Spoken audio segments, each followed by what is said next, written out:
नमस्कार, बहुत स्वागत है आप सभी का। आप देख रहे हैं इंडिया टीवी का ओपिनियन पोल और आज हम बात करेंगे आपके सामने हिमाचल प्रदेश की। मैं हूं सौरभ शर्मा आपके साथ और मेरे साथ है मेरी सहयोगी प्राची पराशर। प्राची, आज हिमाचल प्रदेश में सियासी उठापटक देखने को मिल रही है। आज सरकार गिरने से बच गई, लेकिन सुक्खू की सरकार कब तक बचेगी कोई नहीं जानता। बागी विधायकों को अयोग्य ठहराने का प्रोसेस शुरू किया गया है। यह भी हो सकता है कि इस प्रोसेस में सुक्खू की सरकार ही चली जाए। कांग्रेस के बागी विधायकों ने हिमाचल प्रदेश की सियासी हवा का रुख भांप लिया है और इसीलिए वो बगावत पर आमादा हैं। उन्हें कांग्रेस की जगह अब बीजेपी में अपना फ्यूचर दिखाई दे रहा है।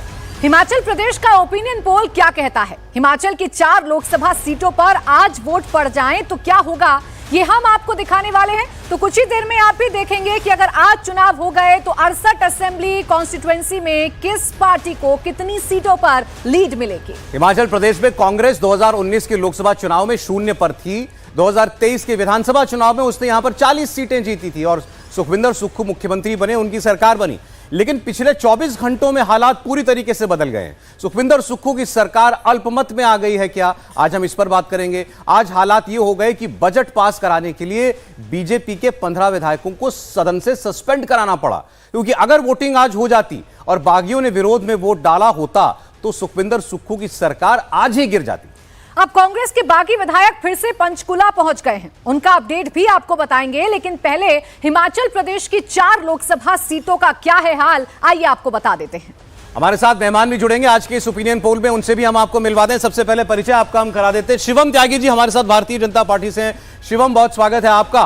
कांग्रेस पार्टी से चरण सिंह सापरा जी वो हमें ज्वाइन कर रहे हैं। चरण सिंह सापरा जी हमें कुछ देर में ज्वाइन करने जा रहे हैं। उनके अलावा हमारे साथ हैं 3 वरिष्ठ हमारे सहयोगी पत्रकार। विजय त्रिवेदी जी, विजय जी बहुत स्वागत आपका। राहुल महाजन जी हमारे साथ हैं। राहुल जी स्वागत है आपका भी। समीर चौगांवकर जी हमारे साथ हैं। समीर जी आपका बहुत स्वागत है। और CNX से जिनके साथ मिलकर हमने ये सर्वे किया है, भावेश झा भी हमें ज्वाइन कर रहे हैं आज के इस ओपिनियन पोल में। तो ये देखिए 4 ये लोकसभा के हलके हैं हिमाचल प्रदेश के, कांगड़ा, मंडी, हमीरपुर, शिमला। जैसा हमने आपको बताया 2019 के चुनाव में ये चारों की चारों सीटें जो हैं वो भारतीय जनता पार्टी ने जीती थी और आज हम पहले आपको इन्हीं सीटों का ओपिनियन पोल बताएंगे और उसके बाद इन लोकसभा की सीटों के आधार पर जो असेंबली के सेगमेंट है, विधानसभा के सेगमेंट है, उनमें कौन सी पार्टी कितनों पर आगे हमको दिखाई देती है उसकी बात करेंगे।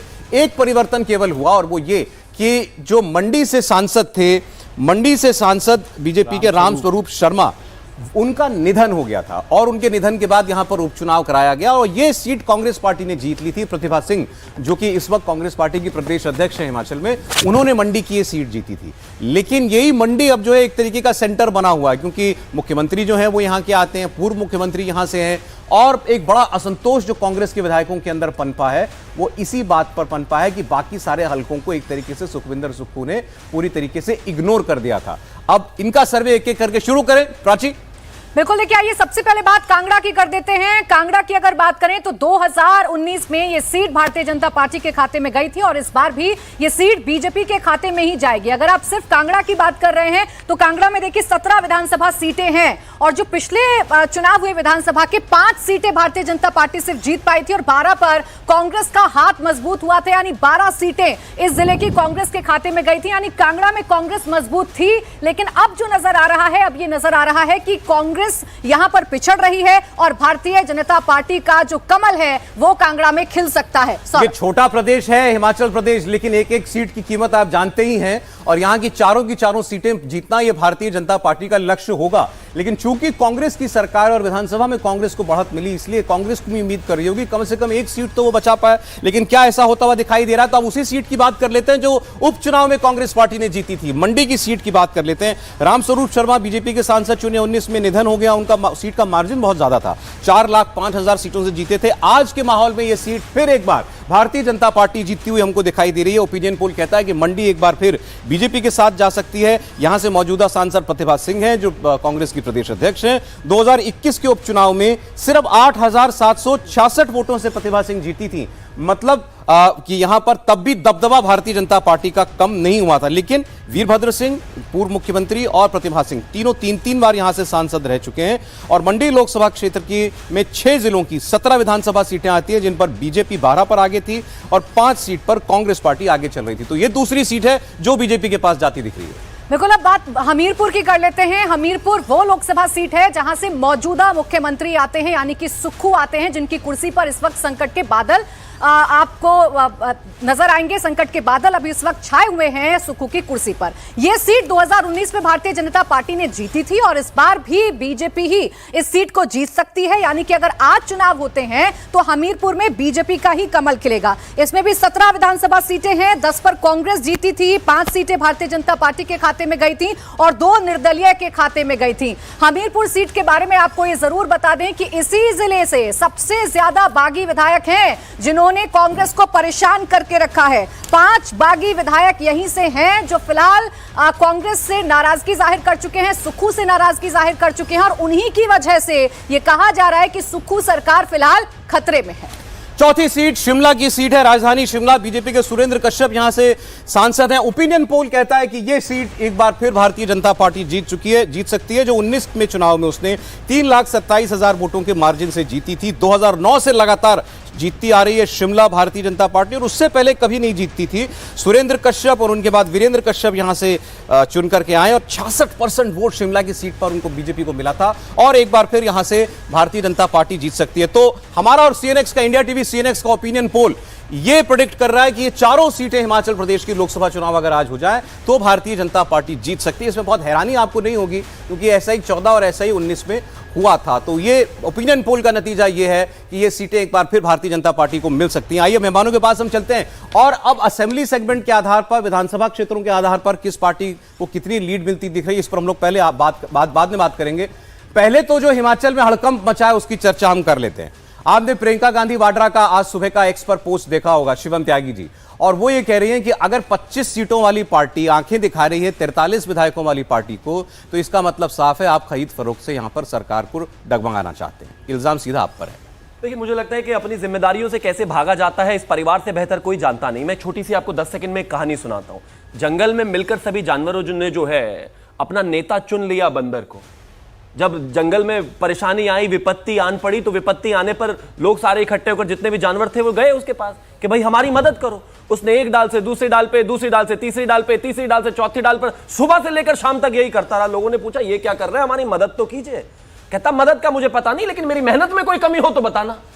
मतलब आप यहां पर भी हैं, आप वहां पर भी हैं, आप इधर भी किसके लिए कह रहे हैं? मैं कोई किसी के लिए नहीं। आप यात्रा यहां पर भी कर रहे हैं, आप वहां पर भी कर रहे हैं। मैं 5,000 किलोमीटर चल लिया, मैं 6,000 किलोमीटर चल लिया, लेकिन ना आपकी एक ही राज्य रह गया ले देकर नॉर्थ इंडिया में आपका, उस पर आप कुछ काम कर पा रहे हैं, ना आप कर्नाटका की आफत को झेल पा रहे हैं, ना आप अपने गठबंधन को चला पा रहे हैं, ना आप अपनी पार्टियों को चला पा रहे हैं, ना आप संवाद स्थापित कर पा रहे हैं। लेकिन चलने में कोई कमी नहीं है, मेहनत पूरी जारी है।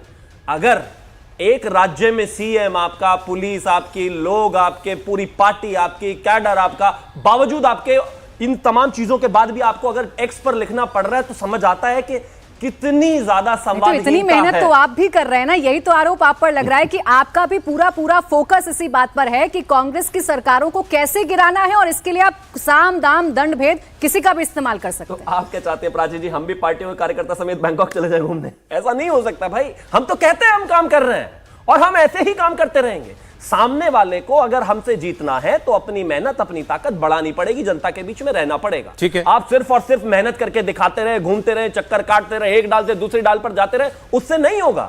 जब अगर आपकी पार्टी में असंतोष है, गिनी चुनी सरकारें हैं, उनको भी आप सही से नहीं चला पा रहे हैं, उनके साथ भी सही से संवाद स्थापित नहीं कर पा रहे हैं, विधायक आपके नाराज हैं, लोग आपके नाराज हैं, केंद्रीय नेतृत्व की जो नीतियां हैं उनसे लोग नाराज हैं, तो अल्टीमेटली अपनी पार्टी, अपने परिवार को आपको ही ठीक रखना है। अच्छा, अगर नहीं ठीक रखोगे, माफ कीजिए, लोग जरूर कहीं ना कहीं आप। अब चरण सिंह साबरा साहब, हंगामा क्यों है बरपा इतना हिमाचल प्रदेश में? बीजेपी जैसे भी शिवम त्यागी कह रहे हैं कि हमारा इसमें कोई लेना देना नहीं है, आपके अपने लोग आपसे नाराज हैं, ये आपको देखना था, कांग्रेस के हाईकमान को देखना था कैसे इस नाराजगी को दूर करें। लेकिन मामला यहां तक बढ़ गया कि अब वो खुलकर कह रहे हैं कि सीएम बदलिए नहीं तो सरकार जाएगी।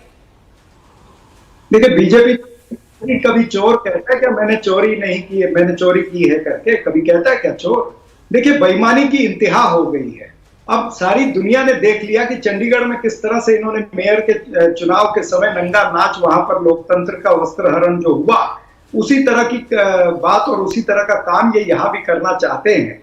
और कुछ हद तक ये कामयाब हुए, लेकिन कुछ हद तक ये कामयाब नहीं भी हुए। भारतीय जनता पार्टी का नाम एक्चुअली बेईमान झूठी पार्टी होना चाहिए था। जिस तरह से देश के अंदर एक के बाद एक इन्होंने सरकारें तोड़ने का काम किया, कभी महाराष्ट्र के अंदर शिवसेना को तोड़ते हैं, वहां पर खोखे सरकार बनाते हैं, सारे विधायकों को उठा के पहले सूरत ले जाते हैं, फिर उसके बाद में गुवाहाटी ले जाते हैं, उसके बाद में एनसीपी के 2 टुकड़े करते हैं, या फिर इससे पहले मध्य प्रदेश की सरकार हो या कर्नाटक की सरकार हो, मणिपुर की सरकार, गोवा की सरकार, ऐसे तमाम सारी चीजें। यानी इन्होंने पीएचडी एक महारत हासिल कर ली है कि किस तरह से लोकतंत्र की हत्या करनी है, किस तरह से लोकतंत्र का चीरहरण वस्त्रहरण करना है। पब्लिक की जो मैंडेट है उसके विरुद्ध जाकर के ये अपना सत्ता बल, धनबल और बाहुबल का पुरजोर उपयोग या दुरुपयोग कर रहे हैं, मात्र सत्ता में रहने के लिए। सत्ता की मलाई जो है, अब इतने राज्यों में सरकार होने के बाद भी इनसे सत्ता छोड़ी नहीं जाती है। चंडीगढ़ के अंदर एक छोटा सा चंडीगढ़ यूनियन टेरिटरी,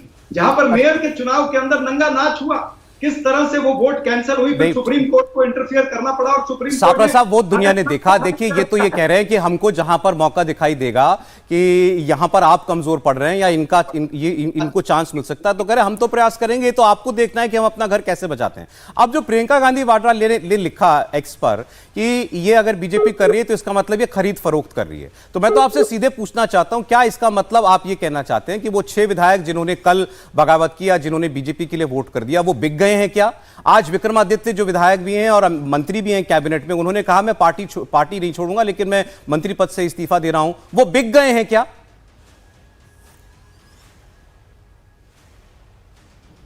सापरा जी,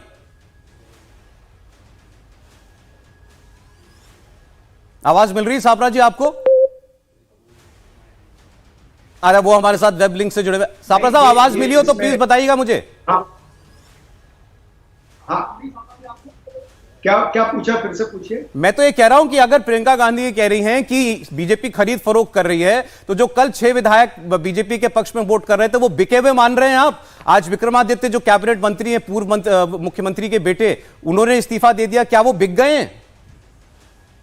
देखिए, विक्रमादित्य की जहां तक आप बात कर रहे हैं उसके ऊपर आदरणीय मुख्यमंत्री सुखविंदर सुक्खू जी ने स्पष्टीकरण दे दिया है। उनकी विक्रमादित्य की मीटिंग हो गई है और उन्होंने उनको समझा लिया, उनका इस्तीफा जो है वो खारिज कर दिया गया है। जहां तक 6 विधायकों का सवाल है, मुझे ये बताएं भारतीय जनता पार्टी की अगर ये 6 विधायक इतने ही ईमानदार है और उनकी गिरफ्त में नहीं है, तो फिर वो 6 विधायक आज हाउस में क्यों नहीं आए? क्यों नहीं वो आज का जो मेन दिन था, जिस दिन उन्होंने बजट के समय में हाजिर रहना चाहिए था, उनको तो नहीं हटाया था स्पीकर ने, लेकिन वो 6 और 3 ये 9 विधायक भारतीय जनता पार्टी लेकर के हाउस में क्यों नहीं आई? तो ये कहीं ना कहीं दर्शाता है। और अभी भी जिस तरह से सीआरपीएफ के घेरे में लेकर के उनको फिर पंचकुला होटल ललित में ले जाया गया है, ये दर्शाता है कि भारतीय जनता पार्टी फिर यहां पर लोकतंत्र का हनन करना चाहती है, वस्त्रहरण करना चाहती है, संविधान का हनन करना। आप कह रहे हैं कि वो या तो वो विधायक दबाव में, मैं ऐसा मतलब समझा आपका कि आपने सीआरपीएफ का नाम लिया, और वो बीजेपी के काबू में तो नहीं है। आप वो लोग आपके साथ हैं क्या शिवम जी, ये 9 विधायक?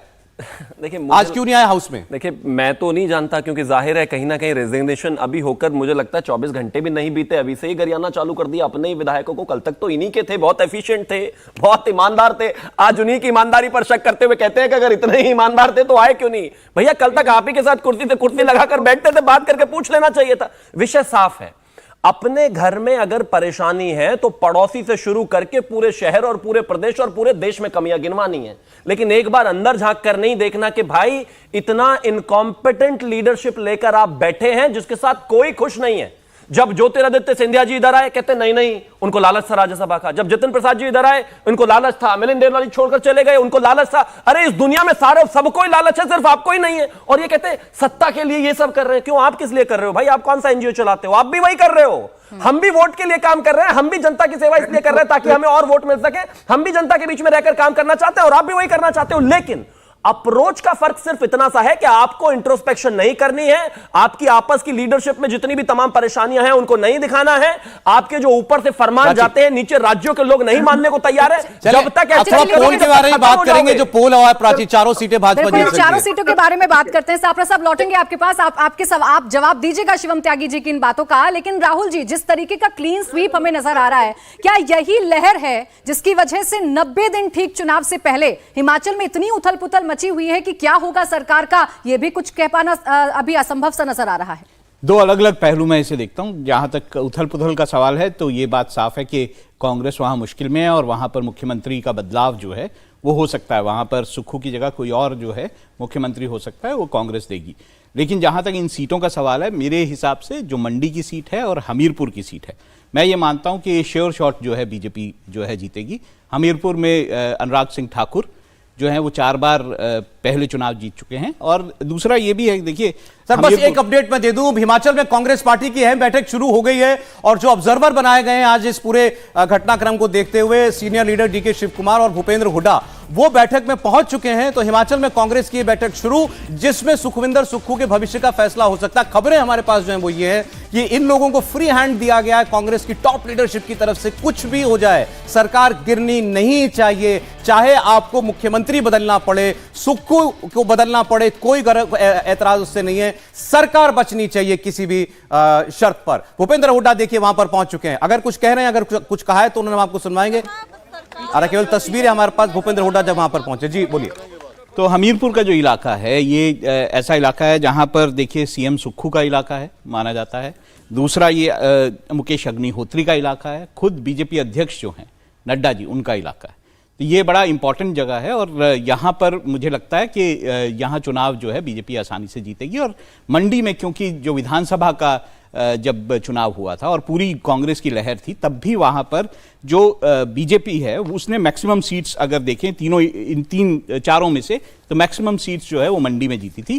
जबकि हमीरपुर, शिमला और कांगड़ा इन तीनों में जो है बीजेपी में विधानसभा की सीटें बहुत कम हो गई थी।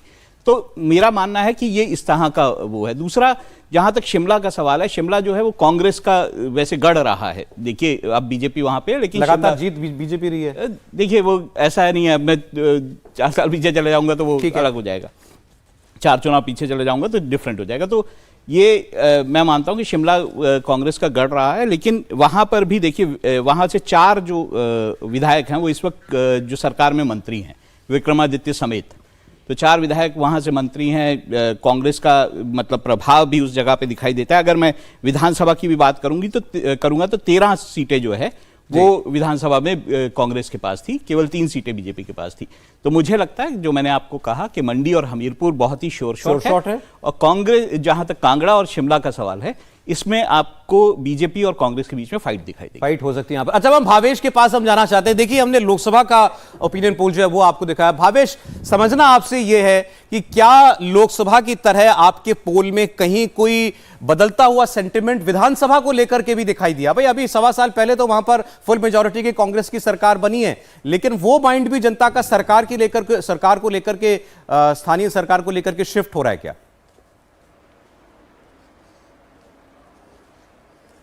देखिए, 2 पहलू है। जब भी कोई आप हिमाचल की बात कीजिए, हिमाचल में पिछले 2 लोकसभा में बीजेपी अच्छा परफॉर्म करती आई है और लगभग 4 सीटें जीतती आई है।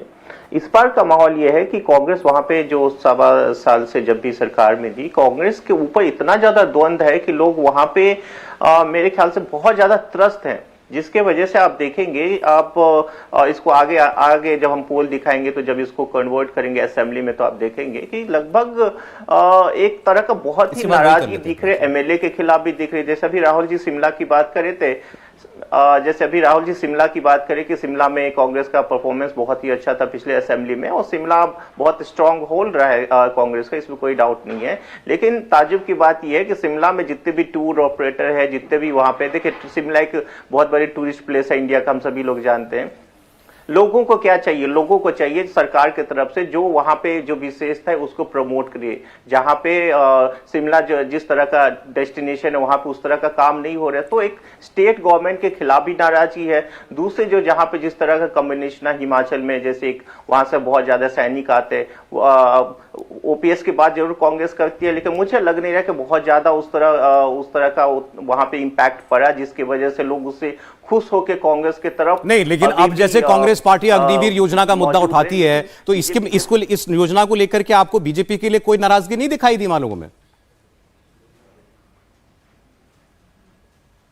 मेरे ख्याल से ये बस एक पॉलिटिकल मुद्दा है। यदि ऐसा होता तो अग्निवीर मुद्दा तो बिहार में भी चल सकता था। बिहार, यूपी के लोग सबसे ज्यादा अग्निवीर से ज्यादा इफेक्टेड होते यदि ये होता तो तो मेरे ख्याल से बस एक ये पॉलिटिकल मुद्दा है, लोगों को जो इससे जोड़ना चाहते हैं अग्निवीर जिनके लिए है, उनके लेवल पे मेरे ख्याल से बहुत ज्यादा बड़ा प्रोटेस्ट हुआ। आप ये कह रहे हैं कि मतलब ये सरकार बनने के एक साल के बाद वैसी लोगों के मन में कांग्रेस पार्टी को लेकर के जो भावना थी एक साल पहले वैसी शायद नहीं रह गई है। आप कह रहे हैं लोगों को ये लगने लगा है कि भाई अगर सेंटर में मोदी है तो हमको यहाँ फायदा मिलता, अगर यहाँ भाजपा की सरकार होती तो। ये असेंबली सेगमेंट का हमारे पास चाहूंगा यहाँ पे कि मैं आपको फिर और भी बता देता हूं कि शिमला और कांगड़ा में देखिएगा बीजेपी जो है अपने कैंडिडेट चेंज कर देगी, यहां तक आपको दिखाई देगा। तो जो मैं आपको बात कह रहा हूं कि क्यों ऐसा होगा, ये इसीलिए होगा क्योंकि वहां पर जिस तरह का इस वक्त माहौल है। दूसरा हमें समझना चाहिए हिमाचल के समीकरण बहुत अलग हैं।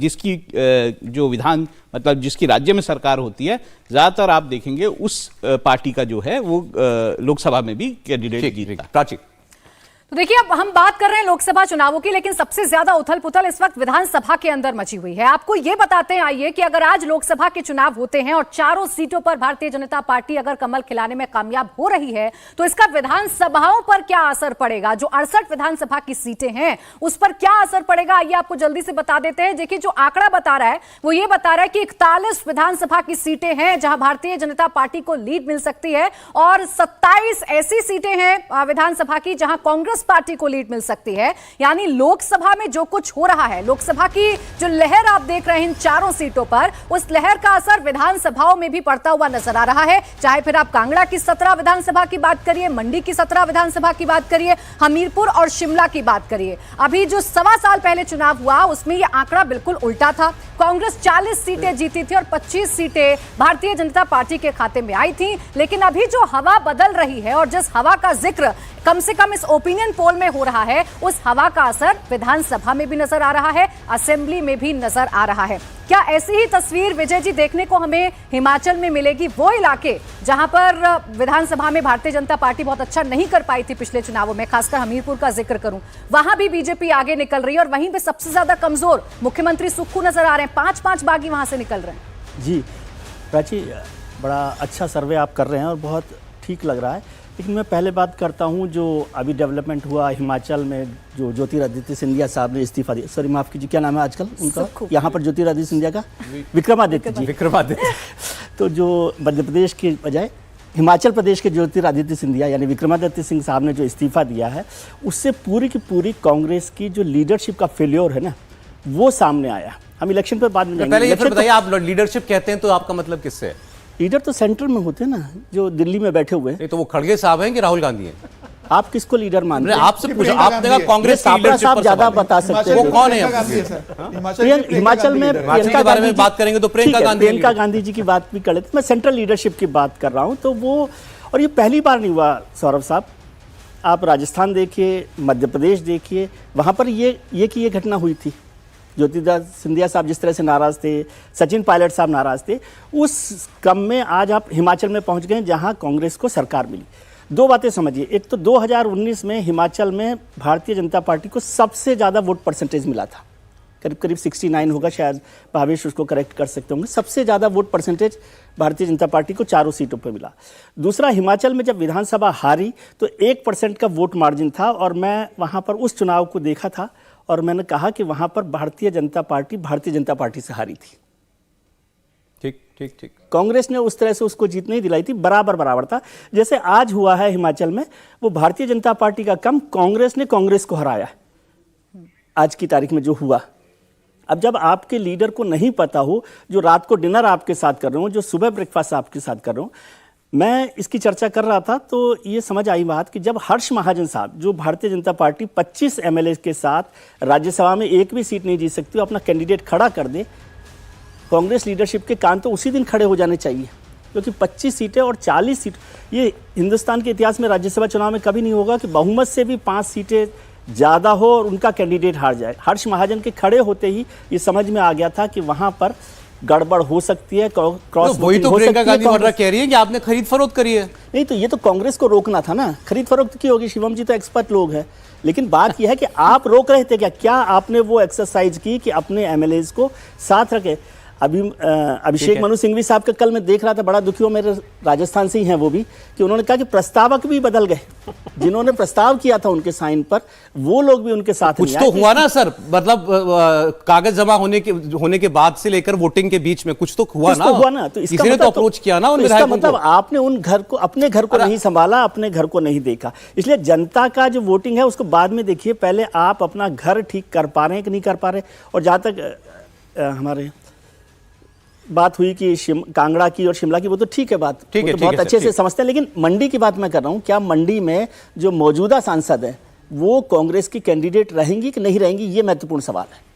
चलिए सर, एक ब्रेक हम ले रहे हैं। आपने जो बात उठाई है कांग्रेस, ये कांग्रेस लीडरशिप का फेलियर आप समझ रहे हो ज्यादा, इस पर सापरा साहब को क्या कहना है उस पर हम लोग बात करेंगे। चारों की चारों सीटें भारतीय जनता पार्टी के खाते में जा रही हैं, यानी बीजेपी यहां क्लीन स्वीप करने जा रही है। लेकिन इन सब के बीच हिमाचल प्रदेश में जो हंगामा बरपा है उसकी तस्वीरें सामने आ रही हैं, उसे मैनेज करने की कोशिश की जा रही है।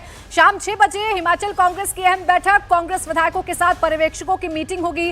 डीके शिव कुमार और भूपेंद्र हुड्डा बैठक में पहुंच गए हैं, साथ ही प्रतिभा सिंह और विक्रमादित्य बैठक के लिए पहुंचे हैं। सीएम सुखविंदर सिंह सुक्खू भी बैठक के लिए पहुंच गए हैं। विक्रमादित्य सिंह आज अपनी नाराजगी को सार्वजनिक कर चुके हैं, मंत्री पद से इस्तीफा दे चुके हैं। उन्होंने मुख्यमंत्री को लेकर कई गंभीर आरोप लगाए और बताया कि उनके और उनके परिवार की अनदेखी की जाती है, यही वजह है कि वो मंत्री पद से इस्तीफा दे रहे हैं। किसी भी पद का उन्हें कोई भी लालच नहीं है। अब बैठक में जाते वक्त कांग्रेस विधायक विक्रमादित्य ने एक बड़ा बयान दिया। उन्होंने कहा कि मैं प्रेशर लेता नहीं, देता हूं। सुनिए उन्होंने क्या कहा। ये मेरा अधिकार के क्षेत्र नहीं है, जो पार्टी हाईकमांड डिसाइड करेगी। काफी ज्यादा प्रेशर में रहे आप मंत्रालय में थे।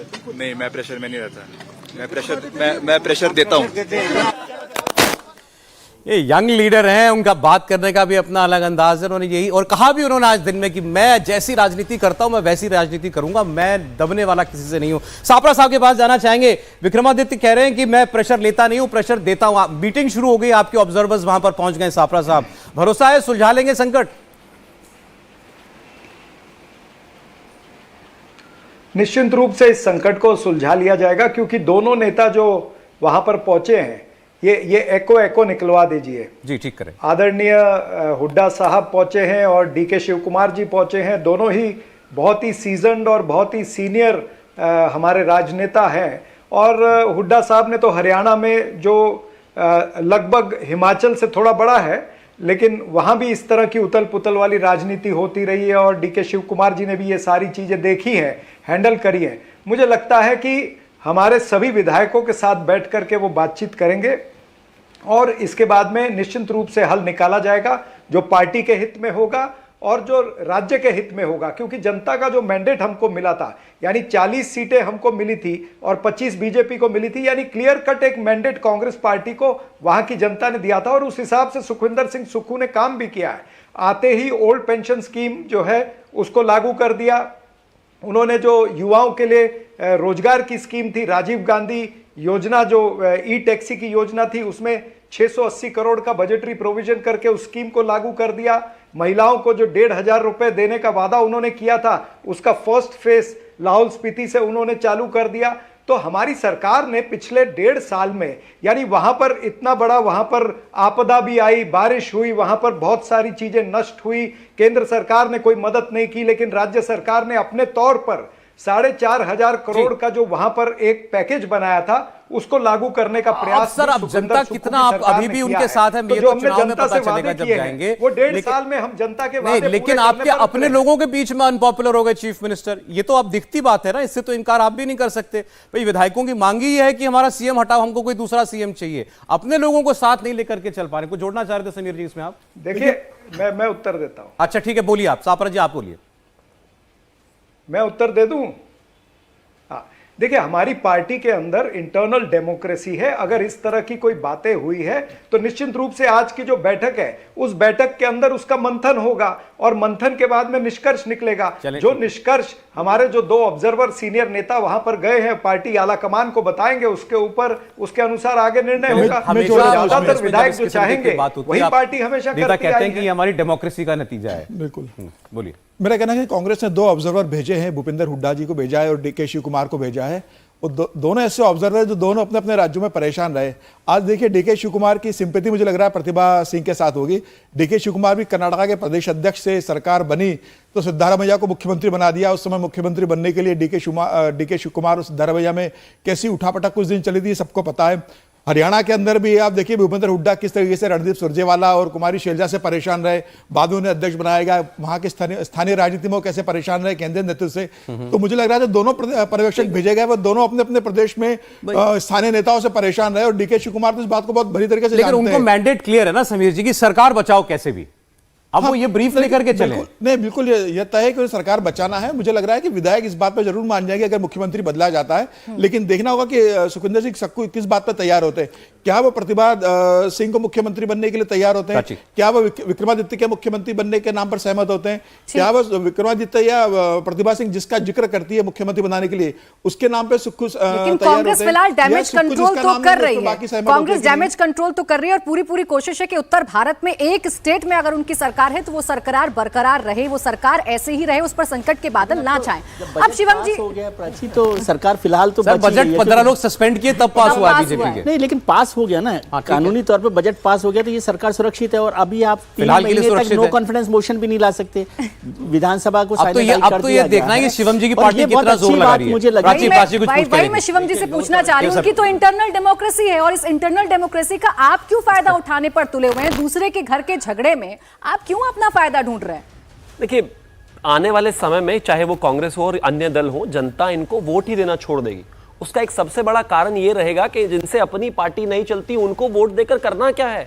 आज नहीं तो कल जब इनके खुद के नेता इनके साथ नहीं खड़े रहेंगे तो जनता भी इनसे थक जाएगी। और एक और चीज है, इन्होंने कहा कि भाई हमने सरकार तो बहुत अच्छी चलाई और तमाम तरह की चीजें। मैं ऐसा समझता हूं कि सरकार अगर अच्छी चलाई होती तो ये सिचुएशन आज क्रिएट ही नहीं होती। एक रिक्शे वाला ट्रेनिंग के साथ जरूर एक दिन हवाई जहाज उड़ा सकता है, लेकिन रिक्शे का स्टीयरिंग हटा के उसके हाथ में हवाई जहाज का स्टीयरिंग दे दो तो उसने तो एक्सीडेंट करना ही है। कांग्रेस में और हम में बेसिक फर्क मैं आपको अभी एक छोटा सा एग्जांपल के साथ बताना चाहूंगा। आपको याद होगा हिमाचल के एक समय में जब हमारी ही पार्टी में एक बागी उम्मीदवार थे, उनको इस देश के प्रधानमंत्री ने खुद फोन किया था, वो वीडियो बड़ा वायरल हुआ था। हम किसी भी सिचुएशन में, लोकतंत्र में, किसी भी चुनाव में, किसी भी माहौल में 24/7 इन्वॉल्व रहने वाले लोग हैं अपने लोगों के साथ। मेरे देश के प्रधानमंत्री ने फोन करने से पहले यह नहीं सोचा कि मुझे जाना चाहिए या नहीं जाना चाहिए। आज अगर इस पूरी माहौल में, पूरी सिचुएशन में एंकर अगर प्रियंका जी कर रही थी तो कहां है ऑब्जर्वर? ठीक है वो गए हैं शिवम जी। नहीं, आपकी पार्टी जिस मूड में इस वक्त चल रही है ऐसे भी दौर बहुत कम आए हैं। बहुत पीछे जाऊंगा तो मुझे लगता है त्रिवेदी जी बाकी मेहमान उनको बता पाए। भाई आपने तो दरवाजे खोल रखे हैं, जो आना चाहे आओ। गृहमंत्री का ऑन रिकॉर्ड स्टेटमेंट है कि जितने लोगों को जोड़ सकते हो कांग्रेस से लाओ, कहीं से भी और से लाओ, हमको जोड़ो। भाई कोई एक पार्टी का ऐसा कार्यालय बताइए जिसके बाहर लिखा हो कि आज के बाद यहां कार्यकर्ताओं की और नेताओं की भर्ती नहीं होगी। लोकतंत्र का मतलब ही जोड़ना है। नहीं अब वो जोड़ने के लिए आप क्या क्या कर रहे हैं ये भी तो बताए ना। क्या क्या नहीं कर सकते। अभी ऑफ कैमरा बैठे हुए विजय जी आपका बस चलता, आप तो कमलनाथ जी को ले रहे थे। देखिए मैं जिस आदमी को आप सिख रंगों का जिम्मेदार मानते हो, अब देखिए दिल्ली में 2 दिन बिता करके चले गए, पता नहीं क्या हुआ। सूत्र सिर्फ इंडिया टीवी के हो सकते हैं, मुझे इस बारे में कोई जानकारी नहीं है, आप जानते होंगे। लेकिन ऐसा कुछ हुआ नहीं तो जाहिर है ऐसा कुछ था नहीं। लेकिन बड़ा बदलाव कांग्रेस बीजेपी के नारे में हुआ, जो नारा दिया था 2014 में कांग्रेस मुक्त भारत का, अब वो कांग्रेस युक्त बीजेपी वाला हो गया। मुझे लगता है कि आधे से ज्यादा एमपी जो इस समय हैं बीजेपी की मूल विचारधारा वाले नहीं है। शिवम जी जवाब दे। मैं मूल बात ये कह रहा हूं कि ऐसा नहीं होता कि किसी मोड पर पार्टी बिल्कुल इस मोड में आ जाएगी हमको सब चाहिए। जो लोग हैं वो भी सारे के सारे लोग। एक चीज मेरे सीनियर है, उन्होंने कहा कि भाई कांग्रेस युक्त हो गई। मैं एक चीज कहना चाहता हूं, आप भी 70 के दशक में कांग्रेस के वोटर रहे हो। आज पूरा भारत जो है, हिंदुस्तान जो है, भारतीय जनता पार्टी और नरेंद्र मोदी का वोटर है। अरे वोटर चेंज हो जाएगा तो आप हमारे ऊपर ऐसा क्यों एलिगेशन कर रहे हैं कि नहीं वही रहना है? नेता जो निकलता है वो जनता से निकलता है, जनता को रिप्रेजेंट करता है, और अगर जनता चाहती है तो वो बेहतर साइड चुनकर एक बात का छोटा सा जवाब दे दीजिएगा। 10 सेकंड और।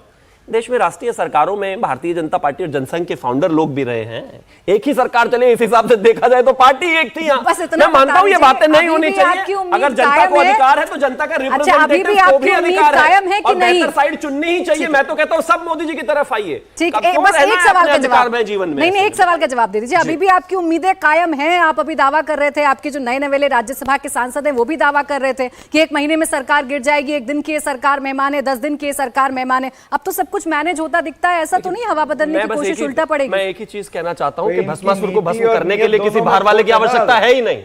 वो जो भस्मासुर वाली स्थिति में कुछ पार्टियां आ गई है, वो अपने आप को खुद ही समाप्त कर देंगी अगर इंट्रोस्पेक्शन। सापरा जी बोलिए। मैं यही कहना चाहता हूं, कितनी आसानी से ये सारी चीजें एक्सप्लेन कर रही है। कहते 24/7 हम काम करते रहते हैं। हाँ, आप 24/7 करते हैं, आप सरकारें तोड़ने का काम करते हैं, चंडीगढ़ जैसे चुनाव को खराब करने का काम आप 24/7 करते हैं। आप हेमंता बिस्वा शर्मा, जिसको पानी चोर कहते हैं, उसको अपनी पार्टी में लेकर के मुख्यमंत्री बना देते हैं। शुभेंदु अधिकारी को, जिसे आप भाग शुभेंदु भाग कहते थे, उसे लीडर ऑफ ऑपोजिशन बना देते। नारायण राणे, जो सबसे भ्रष्ट मंत्री था महाराष्ट्र में जब वो कांग्रेस में था, वो आज आपका केंद्रीय मंत्री हो जाता है। अजीत पवार, जो 70,000 करोड़ का इल्जाम प्रधानमंत्री खुद भोपाल में लगाते, 2 दिन के बाद में प्रधानमंत्री अपनी गोद में बिठा लेते हैं, वो सब ठीक हो जाता है। आज जितने भी दागी नेता यहां से वहां गए हैं या किसी और पार्टी से बीजेपी में गए हैं, सब वॉशिंग मशीन में धुल गए हैं और बाकी के भी धुलने की कतार में इन्होंने खड़े कर दिए। 24/7 ये यही काम करना चाहते हैं। आइए, जितने भी पापी हैं, जितने भी दागी, जिनको ये दागी कहते हैं, भ्रष्टाचार का बड़ी दिक्कत हो गई है। कह रहे हो ये पापी लोग थे, ये भारतीय जो जनता बीजेपी में चले गए, वो इनके कल राहुल गांधी बदलने पार्टी तो ये उनको भी पापी ना बता दे, कमाल ही हो गया। बिल्कुल, अरे भाई कल तक आप ही के नेता थे ये सारे। इतनी तो गंगा भी मैली नहीं हुई थी जितनी बीजेपी मैली हो गई। आपने इतने पापी रखे क्यों हुए थे सर? तो आपने जिनको आप पापी कह रहे हो, इनको पार्टी में क्यों रखा हुआ था सर? दागी तो आप कहते थे, हम नहीं कहते थे उनको दागी। दागी आप कहते थे, आपने पापी बोल दिया आप उनको। दागी कहते थे, वो दागियों को आप ही ले अगर रहे हैं। दागी नहीं थे तो फिर धुले कैसे? डबल डिटर्जेंट से। भाई अगर दागी नहीं थे तो धुले कैसे? बताइए। आप लोग कहते थे आप तो दागी मानते ही नहीं थे। आप लोग कहते थे दागी जब वो हमारी पार्टी में थे, धुले कैसे? धुलने की तो आवश्यकता थी नहीं। तब वो दागी थे। जब आपके पास में गए तो सदाचारी हो गए, हमारे पास थे तो भ्रष्टाचारी, आपके पास आए तो सदाचारी। वाह भाई वाह। एक सवाल विजय त्रिवेदी जी का सापरा साहब से सवाल नहीं है, जिज्ञासा है कि जो सोनिया गांधी जी हैं, उनको राज्यसभा का चुनाव हिमाचल प्रदेश से क्यों नहीं लड़वाया कांग्रेस ने, जबकि सुक्खू साहब चाहते थे? इस बात पर तो जयराम रमेश जी भड़क गए पत्रकार के ऊपर। आपने ऐसा सवाल पूछ दिया, वो भी भड़क जाएंगे। बोलिए बोलिए बोलिए। नहीं, भड़कने की बात नहीं है। देखिए, हमारी पार्टी में कौन कहां से लड़ेगा, ये तो हमारी पार्टी और पार्टी आला कमान का निर्णय है। ये टीवी चैनल पर बैठे हुए पैनल वाले थोड़ी तय करेंगे, या कोई और दूसरी पार्टी के लोग थोड़ी तय करेंगे कि कौन कहां से लड़ेगा। भाई कुछ तो चीजें हमारे लिए छोड़ दीजिए ना। आप तो सारी चीजें उसी हिसाब से करना चाहते हैं जिससे बीजेपी को फायदा हो।